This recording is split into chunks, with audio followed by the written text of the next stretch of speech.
God's story. Jesus calls disciples. So part of God's story is about how Jesus called his disciples, and it goes like this. When Jesus lived here on earth, he did amazing things, like healing people of their sickness and forgiving people of their sins.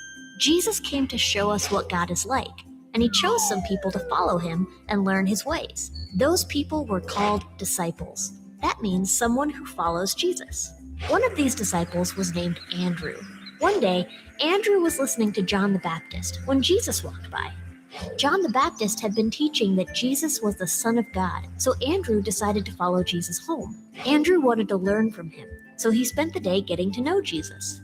After that, Andrew went and told his brother Peter that he had found the Messiah, their long-awaited rescuer. So Peter went to meet Jesus too. Later, when Peter had spent the whole night fishing without catching anything, Jesus got into Peter's boat. He said, "Go out into deep water. Let down the nets so you can catch some fish." Peter obeyed, even though it didn't make much sense. And guess what? He and all the other fishermen caught so many fish that their boats began to sink. After that, Peter realized that Jesus was more than just a great teacher. He was God's son and the rescuer God had promised. Jesus said, "Don't be afraid. From now on, you will be catching men." Jesus wanted Peter to know that he would help others follow Jesus too. Another time, Jesus was going to Galilee when he met a man named Philip. Jesus said, "Follow me."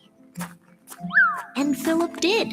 Then Philip went and found his friend Nathanael sitting under a fig tree and told him that he had found Jesus of Nazareth, the one that the prophets had written about and who would become the king. But Nathanael wasn't so sure. So he went to see Jesus because he wanted to know if it was true. And when he did meet Jesus, Nathanael knew he wanted to follow him. After that, Jesus saw a man named Matthew working at a tax collector's booth. Back then, tax collectors were some of the most hated people around because they took more money than they were supposed to and usually didn't get in trouble for it. But Jesus went right up to Matthew and said, "Follow me." So Matthew did. While Jesus was having dinner at Matthew's house, other tax collectors and sinners came and ate with him and his disciples. The religious leaders saw this and they asked why Jesus would eat with people like Matthew and his friends. Jesus said that it's not the healthy who need a doctor, but the sick. Kids, everyone messes up, and we all need a rescuer, even if we try to act like we're perfect. The religious leaders thought they didn't need any help, but Matthew knew that he did. Anyway, Jesus called 12 disciples: Peter, Andrew, James, John, Philip, Nathanael, Thomas, Matthew, another James, Thaddeus, Simon, and Judas. And through them, many amazing things were done in Jesus' name.